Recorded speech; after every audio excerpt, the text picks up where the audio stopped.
Mes chers élèves, les troisième années de collège, mes chers abonnés, j'espère que vous êtes en bonne et parfaite santé. Donc, si vous vous rappelez très bien, dans la dernière capsule, on a parlé des étapes de la digestion. Comment se déroule la digestion au niveau de la bouche, au niveau de l'estomac, au niveau de l'intestin grêle. Aujourd'hui, je veux commencer à détailler la digestion dans le tube digestif. Effectivement, je vais commencer par l'activité 1, c'est-à-dire la digestion. Regardez, la digestion dans la bouche. On va prendre un exemple pour bien éclaircir ce processus-là. Mes chers élèves, lorsque, par exemple, comme vous le savez, la digestion, elle commence dans la bouche. Oui, donc la nourriture, elle va subir des transformations. On a déjà vu ça. La nourriture sera broyée par les dents. Elle sera imprégnée par la salive qui est sécrétée par les glandes parotides, les glandes salivaires qui se trouvent au niveau de la bouche. Donc, la nourriture sera ramollie. Donc, je vous donne un exemple. Lorsque on met un petit morceau de pain dans la bouche, au début, son goût n'est pas sucré. Ça, vous pouvez remarquer ça. Si on le mâche avec nos dents, ce morceau de pain, après quelques minutes, on lui trouve peu à peu un goût sucré. On sent qu'il y a un goût sucré. Ce qui nous pousse à poser les questions suivantes. D'où vient ce goût sucré? D'où provient ce sucre? Comment il est apparu? Sachons-nous que on a préparé le pain, mais on n'a pas mis de sucre. Mais, à votre avis, d'où il vient ce goût sucré? La réponse est simple. Si vous vous rappelez, les expériences qu'on a vues au début de la séance, les expériences qu'on a fait pour mettre en évidence les composants du pain. Qu'est-ce qu'on a vu? On a appris que le pain contient de l'eau. Il contient des sels minéraux. Il contient des protéines. Il contient du sucre. Quel est le sucre qui se trouve dans le pain? Oui, c'est l'amidon. Donc, d'où il vient ce goût sucré qu'on ressent, nous? Effectivement, la réponse que vous devez me donner, c'est de l'amidon. C'est-à-dire que au niveau de la bouche, l'amidon, il subit une transformation au niveau de la bouche. Donc, pour mettre en évidence cette transformation de l'amidon, je vais vous montrer les résultats obtenus après, c'est-à-dire les résultats qu'on a obtenus après mastication d'un petit morceau de pain avant mastication et après mastication.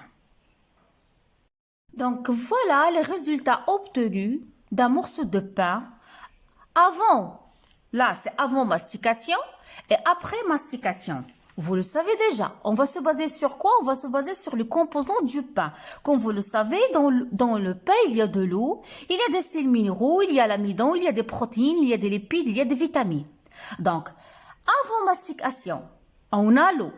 Après mastication, l'eau, il existe. De la même chose pour les sels minéraux. Même remarque pour les protéines. Protides avant, protides après. Lipides avant, lipides après. Vitamines avant, vitamines après. Quelle est la nouveauté? Quelle est la différence? Essayons de regarder. Concernant l'amidon, qu'est-ce que vous voyez? Oh, l'amidon, il y a encore une petite après-mastication. On note la présence d'une petite quantité d'amidon. Il y a. Mais, il y a apparition de nouveaux aliments. Il y a apparition du maltose, apparition de nouveaux sucres. Il y a apparition du maltose, il y a apparition du glucose, il y a apparition de salive. Ce qui nous permet de dire quoi? C'est-à-dire, d'où il vient le glucose, d'où il vient le maltose? C'est-à-dire, on peut dire qu'au niveau de la bouche, l'amidon, il subit une transformation. Qu'au niveau de la bouche, l'amidon a été digéré. Mais, est-ce qu'elle a été digérée totalement, complètement ou bien partiellement? هل هضم النشا كليا؟ هل هضم النشا جزئيا؟ Donc, quelle sera votre réponse? Certains vont me dire qu'elle a été digérée complètement. Or, c'est faux. S'il a été digéré complètement, on n'aurait dû pas avoir l'amidon ici, après mastication. Donc, quelle est la réponse juste? Oui, effectivement, l'amidon, au niveau de la bouche, il a été digéré partiellement. Une partie de l'amidon a été digérée, elle a été transformée en maltose et en glycose, et une autre partie est née non digérée. Il va suivre le trajet dans le tube digestif pour qu'il sera digéré à la fin. C'est clair?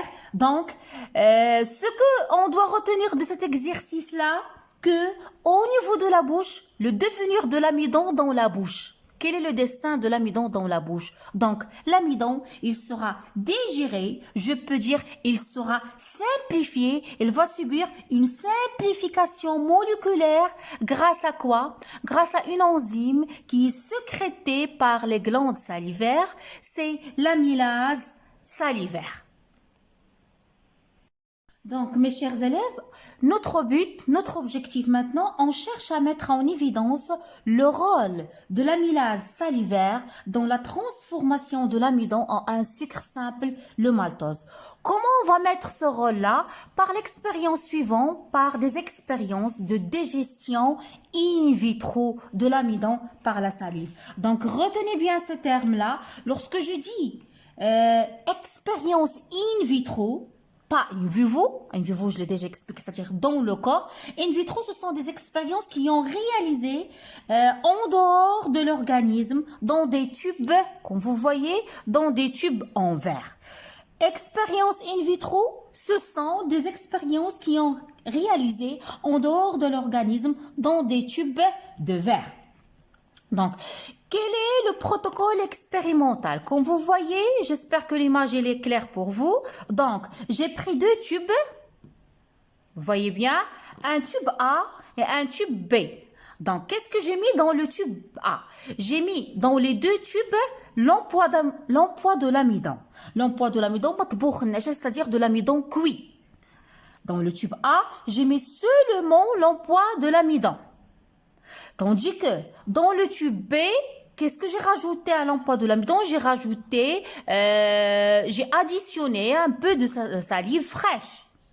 Donc, l'expérience A, le tube A, ça va nous représenter quoi? Ça va nous représenter tajriba shahida, l'expérience témoin. Donc, ces deux types, comme vous voyez très bien, ces deux types, on va les placer dans un bain-marie. On va les placer dans un bain-marie à 37 degrés Celsius, vous savez ça, condition du corps, parce que vous avez vu que la température de notre corps c'est 37 degrés, c'est la température idéale pour que les enzymes puissent travailler. Donc, ça c'est le protocole expérimental. Qu'est-ce qu'on va? Après, ça c'est à T0, c'est-à-dire à T0, au temps T0, on place dans le tube A de l'emploi de l'amidon seul, on place dans le tube B de l'emploi de l'amidon plus le salive, puis on va laisser les deux tubes qui ont été mis dans un bain-marie.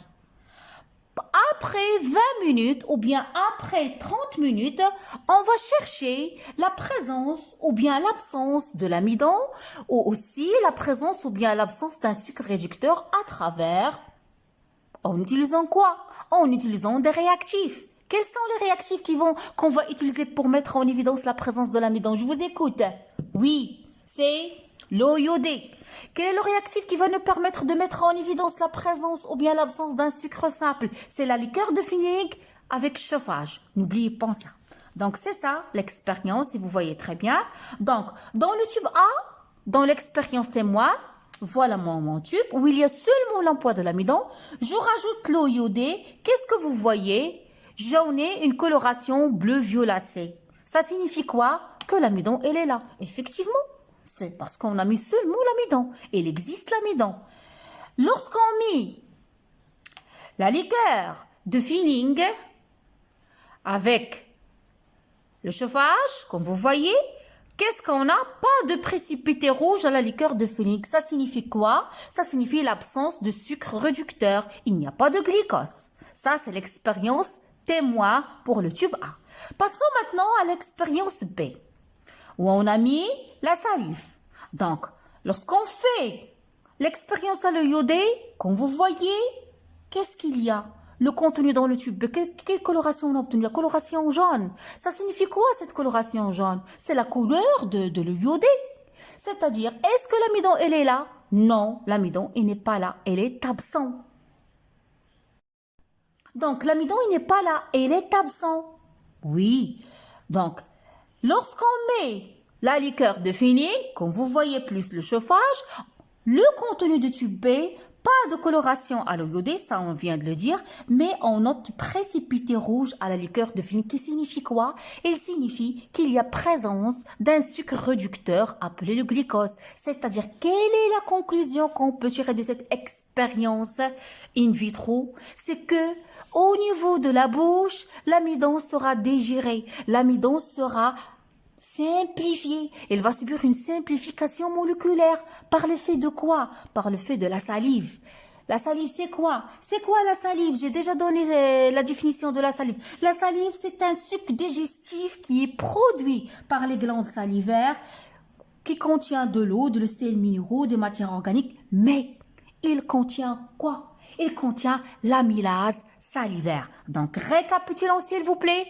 Au niveau de la bouche, l'amidon sera digéré, sera simplifié par l'action de l'amylase salivaire en un sucre appelé le maltose. C'est clair? Donc, retenez bien ça. Autre chose que je vais rajouter que عملية هضم النشا على مستوى الفم ليس هضم كلي بل هو هضم جزئي. Une partie de l'amidon sera digérée pour me donner le maltose et le glucose. Une autre partie, il restera non digéré. Lorsqu'il arrivera au niveau de l'intestin grêle, il va continuer sa digestion. Chers élèves, qu'est-ce qu'on peut retenir de la digestion in vitro de l'amidon? C'est qu'au niveau de la bouche, il y aura une transformation de l'amidon qui va donner le maltose. C'est-à-dire que la digestion de l'amidon, elle débute dans la bouche. Retenez ça. Pendant la mastication. Grâce à quoi? Grâce à une enzyme qui s'appelle l'amylase salivaire. Qu'est-ce qu'il fait cette enzyme-là? Quelle est l'action de l'amylase salivaire? Il conduit à l'apparition d'un sucre simple qui est le maltose. Comme vous voyez le schéma, voilà un polymère, donc c'est l'amidon, c'est une molécule géante, c'est une molécule complexe. Voilà, sous l'action de l'amylase, il va y avoir apparition d'un sucre simple appelé maltose. Donc, au niveau de la bouche, l'amidon va subir une simplification moléculaire.